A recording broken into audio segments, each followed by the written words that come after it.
6 लड़कों की हवस को बुझाकर मैं मरने वाली हो गई थी। जब 7वां लड़का अंदर आया तो होश उड़ गए, क्योंकि उसका तो मुझे मेरी मजबूरियों ने मार डाला था। मैं पीछे भी नहीं हट सकती थी। मुझे मेरे बाप की जिम्मेदारी दी गई थी जो मुझे ही पूरी करनी थी। अगर मैं ऐसा ना कर पाती तो मेरी बहनें और मेरी माँ का दिल भी टूट जाता, और वो आखिरी उम्मीद की किरण भी जिसे मुझे मरकर भी निभाना ही था, जो मैं हर तरह कोशिश के बावजूद भी नहीं कर पा रही थी। मेरा सोच सोच कर बुरा हाल था कि अब ये कैसे होगा। फिर एक दिन मुझे कुछ लड़कों ने रात गुजारने पर मेरी मतलूबा रकम मुझे देने की ऑफर की, जो मुझे किसी सूरत भी मंजूर ना थी। ना ही इसके अलावा कोई और हल था। आखिर मुझे करना पड़ा। खुद को मारकर मैंने अपनी बहनों को उनकी मंजिल तक पहुंचा दिया था। मेरे साथ जो भी हुआ उसकी खबर का दर्द मेरे अलावा कोई नहीं जानता था। मैंने खुद को मार दिया था, अपनों के ख्वाब और उम्मीदें टूटने से बचा ली थी। बस इस समय मैं ही बाकी नहीं बची थी। इस तरह नोचा था उन लड़कों ने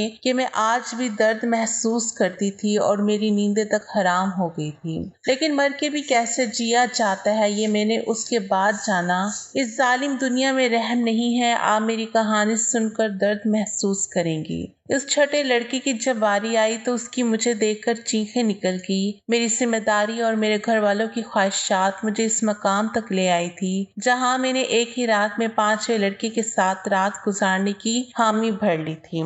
आम हालात में तो किसी लड़की के लिए ऐसा सोचना भी मुमकिन नहीं, लेकिन मैं जिस जगह खड़ी थी वहां मुझे ये फैसला करने में ज्यादा वक्त नहीं लगा था। वो सब सेहतमंद और तंदुरुस्त नौजवान थे जिनकी ताकत के आगे मैं कुछ भी नहीं थी। बिस्तर तक आने वाले दोनों नौजवानों ने ही लम्हों में ही मुझे काबू करके अपनी पूरी तरह हवस का निशाना बना दिया।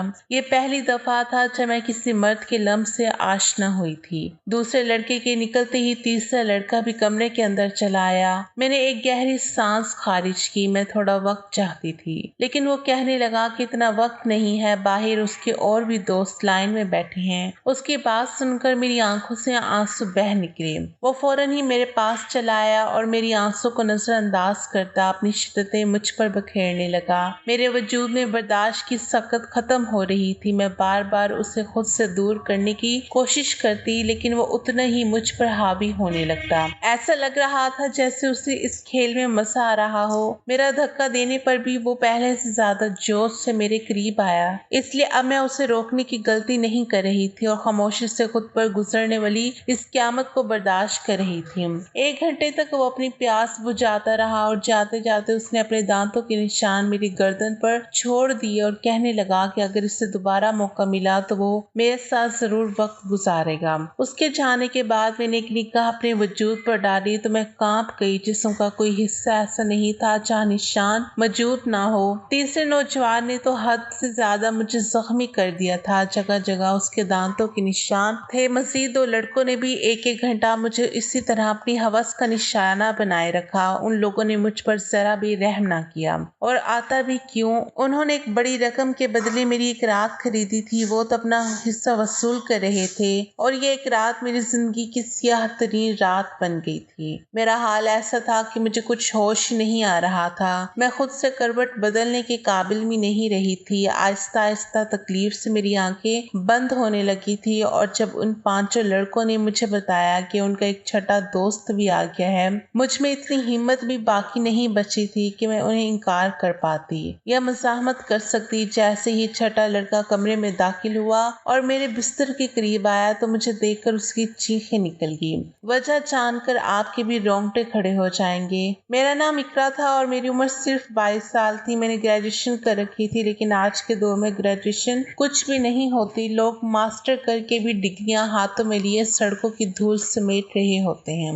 इस बात का सही तरीके से अंदाजा मुझे उस वक्त हुआ जब मैं नौकरी की तलाश के लिए निकली। हर कंपनी के आगे नौजवानों की एक बड़ी सी लाइन लगी होती जो अपनी बारी के मुंतजिर होते। ऐसे में मुझ जैसी लड़की की नौकरी कहाँ हो सकती थी, जिसके पास ना ही तजर्बा तजर्बा था, ना ही कोई बड़ी डिग्री, मगर नौकरी ढूंढना मेरी अवलीन जरूरत बन चुका था क्योंकि अब्बा के इंतकाल ने मेरी कमर तोड़ दी थी। अब्बा घर में वाहिद कमाने वाले थे और हम 3 बहन भाई घर में मौजूद थे। मेरी बड़ी बहन ने कोई तालीम हासिल नहीं की, इसलिए कमाने की जिम्मेदारी उसके बजाय मेरे कंधों पर आ गई थी। मैं घर से बाहर निकली तो मेरे होश ठिकाने आ गए। मैं तो बाहर की दुनिया को बहुत आसान समझ रही थी, लेकिन अब मुझे समझ आया था कि अब्बा कितने जतन करके हमारे लिए रोटी कमाते थे। मैं हमेशा ही अब्बा से इस बात पर नाराज रहती थी कि वो हमारी ख्वाहिशात पूरी नहीं करते।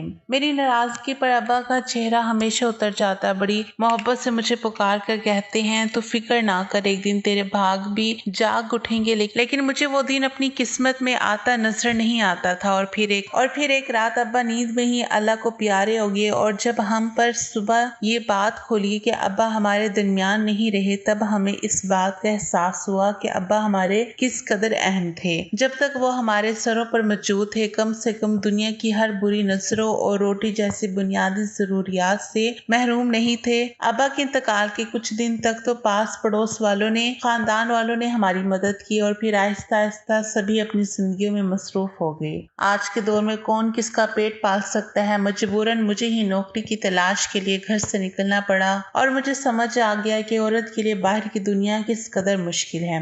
किसी कंपनी ने मुझे नौकरी नहीं दी थी। हर कंपनी के बाहर हजार नौजवान पहले ही खड़े होते। मैंने स्कूलों का रुख किया तो ये देखकर मेरी हालत खराब हो गई कि आधे दिन से भी ज्यादा काम करने की इवज सिर्फ 6,000 मिल रहे थे, जिसमें घर के बिल ही अदा हो पाते। इसमें भी हर स्कूल वाले मुझसे मेरा तजर्बा पूछते और मेरा मुंह खाली रह जाता। बहुत तलाश करने के बावजूद भी कोई नौकरी ना मिली तो मेरी एक दोस्त के भाई के तवस्सुत से मुझे एक फूड मॉल में वेटर की नौकरी मिल गई। ये शहर के एक इलाके में बना हुआ पीर साहब का हाउस, जहाँ पर वक्त ही मर्दों का बहुत रश रहता था। काले रंग का चुस्त था पैंट कोट मेरे हवाले कर दिया गया, जिस पर फूड मॉल का नाम लिखा हुआ था, और मुझे अगले दिन से ही नौकरी पर बुला लिया गया। उस नौकरी के बड़े अजीब से तकाजे थे जो मुझे पूरे करने थे। उन्हें एक मॉडर्न सी लड़की वेटर के नाम पे चाहिए थी, जिसके छोटे छोटे से बाल कंधों पर फैले हुए हों और वो बहुत सारा मेकअप करके डाइनिंग हॉल में खड़ी हो। मैं यूनिफॉर्म अपने बैग में डालकर घर वापस लौट आई थी। मैं अभी तक फैसला नहीं कर पाई थी कि मुझे ये नौकरी करनी है या नहीं, क्योंकि ये मेरे लिए एक बहुत ही मुश्किल काम था। अब्बा की मौजूदगी में तो कभी बिला जरूरत घर से निकलने की नौबत भी पेश नहीं आई थी, और फूड मॉल में तो इतने सारे मर्दों के दरमियान इतना तंग सा लिबास पहनकर खड़े होना मेरे लिए एक निहायत ही कठिन मरहला था।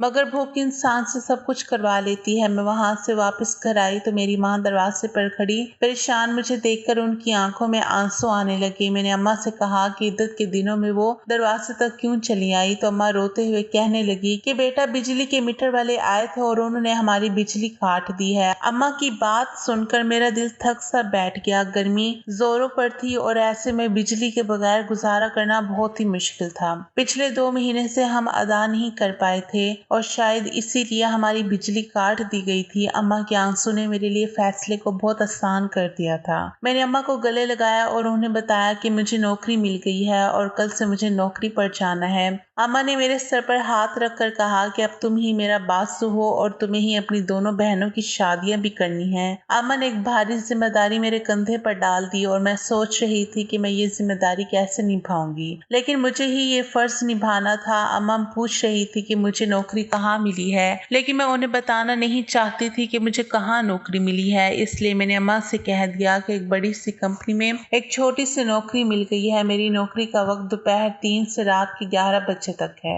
और ये बात मैंने बड़ी मुश्किल से अम्मा को बताई थी। मेरी नौकरी का वक्त जानकर अम्मा हैरत से मेरी तरफ देखने लगी। ये कौन सी कंपनी है जहाँ दोपहर के 3 बजे बुलाया गया है? मैंने झूठ कह दिया कि एक मल्टीनेशनल कंपनी है जो 24 घंटे चलती है। उस वक्त हमें पैसों की इतनी जरूरत थी कि अम्मा ने मजीद सवालात करने के बजाय मुझे तरक्की की दुआ दी और अगली दोपहर 2 बजे ही फूड मॉल के लिए मैं रवाना हो गई। मुझे क्या खबर थी कि यहाँ से मेरी किस्मत मुझे कहाँ लेकर जाने वाली है। मैंने अपना यूनिफॉर्म फूड मॉल में आकर तब्दील किया। मैनेजर ने मुझे फूड मॉल के दरवाजे के करीब ही खड़ा कर दिया और कहने लगा कि आज तुम्हारा पहला दिन है, इसलिए तुम हर आते जाते को अदब से वेलकम करोगी। और साथ ही मुझे डांट कर कहा कि ये कैसे मुंह उठाकर आ गई हो, जाओ पहले मेकअप करो। मैनेजर की बात सुनकर मैं शर्मिंदा हो गई क्योंकि मेरे पास मेकअप नहीं था। वहाँ मौजूद एक दूसरी लड़की से मेकअप से मेरी गहरी सुर्खी लगाई। वो बड़ी तेजी से मेरे चेहरे पर अपना हाथ चला रही थी और उसके बाद जब मैंने आईने में खुद को देखा तो मैं हैरान रह गई। मुझे मालूम था कि मैं खूबसूरत हूँ और मेरा रंग भी साफ है, लेकिन थोड़े से मेकअप के बाद ही मैं पूरी तरह निखर गई थी। मैं खुद को आईने में देख रही थी। जब वो लड़की कहने लगी कि ये लोग खूबसूरती देख कर ही तो यहाँ रखते हैं, वरना काम करने के तो बहुत से लोग मिल जाते हैं। जान गई थी ये नौकरी मुझे मेरी काबिलियत की वजह से नहीं बल्कि खूबसूरती की वजह से मिली थी। नौकरी का ये पहला दिन मेरे लिए बहुत ही भारी था। मैं 3 बजे से दरवाजे पे खड़ी आने जाने वाले मर्दों और औरतों को वेलकम कर रही थी। यहाँ औरतों की तादाद कम ही आती थी, ज्यादातर मर्द ही आ रहे थे। रात गए तक मेरे पैरों में बहुत ज्यादा दर्द हो चुका था और अभी मुझे वापस बसों के धक्के खाते हुए घर भी पहुंचना था। 12 बजे के करीब मैं घर पहुंची थी। अम्मा मेरे इंतजार में जाग रही थी। मैंने अम्मा के साथ बैठकर खाना खाया और फौरन ही बिस्तर पर लेट गई। मुझे अब्बा की बहुत याद आ रही थी। अब्बा मेरे सबसे ज्यादा नखरे उठाया करते थे। मैं हमेशा ही उनसे किसी न किसी बात पर उठ जाती थी। पैरों की तकलीफ से तड़पते तड़पते कब मुझे नींद आ गई मुझे पता ही नहीं चला। अगले दिन मैं फिर दोपहर के 2 बजे घर से निकल गई। आज मुझे दरवाजे के पास खड़ा नहीं किया गया था बल्कि ऑर्डर लेने का काम दिया गया था। ये काम मुझे थोड़ा आसान लगा और फिर कुछ ही देर में अंदाजा हो गया कि ये काम भी बिल्कुल भी आसान नहीं था। मैं जिसके पास भी ऑर्डर लेने के लिए चाहती, अक्सर मर्द मुझे सर से पांव तक देखते और मुस्कुराते, बदले में मुझे भी मुस्कुराहट का तबादला करना पड़ता क्योंकि ये मेरी नौकरी का तकाजा था। जानबूझकर ऑर्डर देने में काफी वक्त लगाते और कभी कभी तो ऑर्डर देते वक्त इस कदर करीब आ जाते कि मेरा सांस रुकने लगता। ये फूड मॉल इस किस्म के ड्रेस की वजह से चल रहा था। इस बात का मुझे अच्छी तरह अंदाजा हो गया था कि यहाँ आने वाले ज्यादातर मर्द वेटर्स की वजह से ही आते हैं। दिन तेजी से गुजर रहे थे और मुझे यहाँ नौकरी करते करते 1 महीना हो गया था। इससे 1 महीने में काफी कुछ ऐसा हुआ जो मेरे लिए बहुत ही अजीब था। मर्दों की अजीब अजीब निगाहें, ऑर्डर देने के बहाने करीब आना और मायने खेज जुमलों का तबादला। लेकिन इस नौकरी की सबसे अच्छी बात ये थी कि तनख्वाह से हटकर इससे 1 महीने में टिप के काफी पैसे जमा हो गए थे। मैंने इन्हीं पैसों से बिजली का बिल अदा कर दिया। आहिस्ता आहिस्ता मैं इस माहौल की आदी होती जा रही थी। 5 लड़के रोज ही शाम के वक्त आते थे और सबसे कोने वाले टेबल पर बैठ जाते। वो टेबल मेरे हिस्से में थी और रोजाना मैं ही उनके पास ऑर्डर लेने के लिए जाती थी। वो पांचों ही 24-25 साल के नौजवान थे। आज भी मैं उनके पास ऑर्डर लेने के लिए गई तो उनमें से एक पूछने लगा, तुम यहाँ बहुत मजबूरी में नौकरी करती हो ना? मैंने कह दिया। उसने फौरन ही अपना कार्ड निकाल कर मेरे आगे रखा। कहने लगा, तुम बहुत ही शरीफ लगती हो। अगर कभी किसी मदद की जरूरत पड़े तो याद कर लेना। बिना सोचे समझे ही मैंने वो कार्ड उठाकर अपने कोट की जेब में रख लिया तो वो मुस्कुराकर उठा। उसके बाद ये सिलसिला छिड़ पड़ा और रोजाना ही मैं उनका ऑर्डर लेने चाहती और उनमें से कोई ना कोई मुझसे कोई सवाल पूछ लेता। रोजाना होने वाली इस मुलाकात की वजह से हमारे दरमियान थोड़ी सी बेतकल्लुफी आ गई थी। दूसरा महीना भी एक पलक झपकते गुजर गया। फिर अम्मा ने एक दिन मुझे बताया कि बड़ी बहन के लिए बहुत अच्छा रिश्ता आया है, वो लोग जल्दी शादी करना चाहते हैं। अम्मा की बात सुनकर मैं परेशान हो गई क्योंकि अभी तो मैंने घर का खर्चा ही अपने कंधों पर उठाया ही था। शादी की जिम्मेदारी का तो मैं सोच भी नहीं सकती थी। अम्मा कहने लगी, तो अपनी कंपनी में से लोन ले ले, कितनी तो बड़ी कंपनी है, लाख रुपए का तो लोन मिल ही जाएगा, तो तेरी बहन की शादी अच्छे से हो जाएगी। मेरी बड़ी बहन भी 24 साल की हो रही थी और अम्मा उसकी तरफ से बहुत परेशान थी। अब मैं अम्मा को क्या बताती कि मैं तो मामूली सी नौकरी कर रही थी।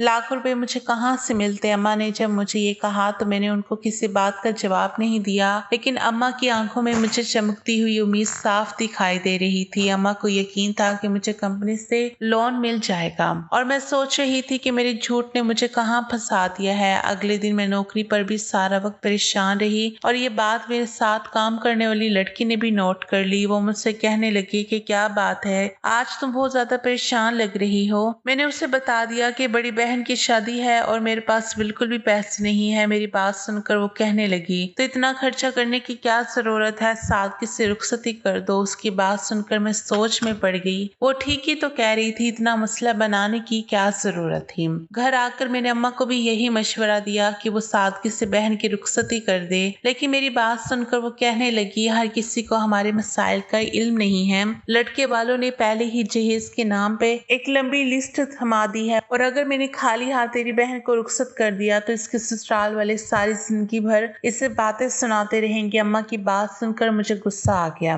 मैंने कहा कि ऐसी जगह बाजी की शादी करने की जरूरत ही क्या है। मेरी बात सुनकर अम्मा नाराज हो गई। कहने लगी, अल्लाह अल्लाह करके तेरी बहन का एक अच्छी जगह से रिश्ता आया है और तू उसमें भी नुक्स निकाल रही है। अगर आज तेरा बाप जिंदा होता तो मुझे तेरी मिन्नतें ना करनी पड़ती। वो खुद ही अपनी बेटी के लिए कैसे भी करके रकम जमा कर लेता। अम्मा की आंखों में आंसू आ गए थे और उनकी बात ने मेरा दिल भी दुखा दिया। वो ठीक ही कह रही थी कि अगर आज अब्बा जिंदा होते तो वो किसी भी तरह पैसे जमा कर लेते। मैंने अम्मा को गले लगाया और उनसे वादा किया कि मैं जल्द ही पैसों का इंतजाम कर लूंगी। खुद भी नहीं जानती थी कि इतने सारे पैसे मुझे कहाँ से मिलेंगे। बाप का साया वाकई औलाद के लिए बहुत बड़ी नेमत होता है। वो अपनी जान पर खेलकर औलाद को जिंदगी के सुख देता है और मेरे लिए अपने बाप की जगह लेना बहुत मुश्किल था। दिन यूं ही परेशानी के आलम में गुजर रहे थे। मैंने फूड मॉल के मैनेजर से पैसों की बात की थी, लेकिन मेरी बात सुनकर जिन नजरों से उन्होंने मुझे देखा था मैं खुद ही जमीन में गड़ गई थी। मैं ऑर्डर लेने गई तो उनमें से एक लड़के ने कहा, क्या बात है, आज तो आपका चेहरा बिल्कुल ही उतरा हुआ है। उसकी बात सुनकर न जाने क्यों मेरी आंखों में आंसू आ गए। वो बार बार इसरार करने लगा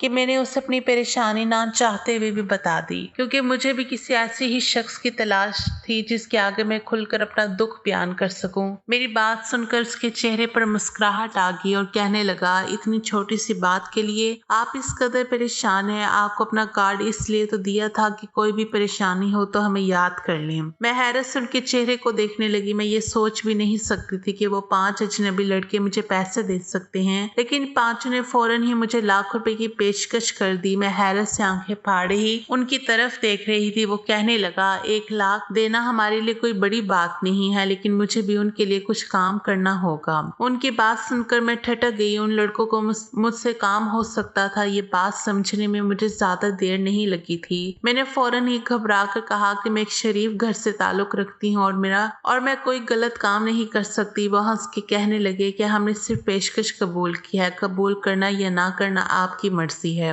लेकिन आज के दौर में 1 लाख कोई भी नहीं देगा, चाहे वो आपका करीबी रिश्तेदार ही क्यों ना हो। बात तो उनकी भी बिल्कुल ठीक थी, लेकिन मैं अपनी इज्जत गिरवी रखकर लाख रुपए हासिल करना नहीं चाहती थी, इसलिए मैंने साफ इनकार कर दिया। मैं हालात से पूरी तरह थक चुकी थी और ऐसे ही थकी हारी जब लौट कर घर आई तो मेरी अम्मा और बहनें मेरी मुंतजिर थी। अम्मा ने बताया कि बाजी के ससुराल वाले 1 महीने बाद ही शादी करेंगे और साथ साथ छोटी को भी अपने छोटे बेटे के लिए लेना चाहते हैं। इसी तरह एक खर्चे में 2 शादियां हो जाएंगी। छोटी के रिश्ते का सुनकर जहां मुझे खुशी हुई थी, वहीं 1 महीने का वक्त सुनकर मेरी जान निकल गई थी। पैसों का कोई इंतजाम नहीं हो सका और अम्मा मुझ पर उम्मीद बांधे बैठी थी। मैंने एक नजर अपनी बाजी के चेहरे पर डाली, जहां बहुत अरसे बाद मुझे खुशी नजर आई थी। मैं बाजी के ससुराल वालों से मिली थी। वो लोग वाकई बहुत अच्छे थे, लेकिन आज के दौर में सादगी और बगैर जहेज के कौन दुल्हन रुखसत करवाता है, वो भी इस माशरे के अफराद में। अपनी बहनों की खुशियों को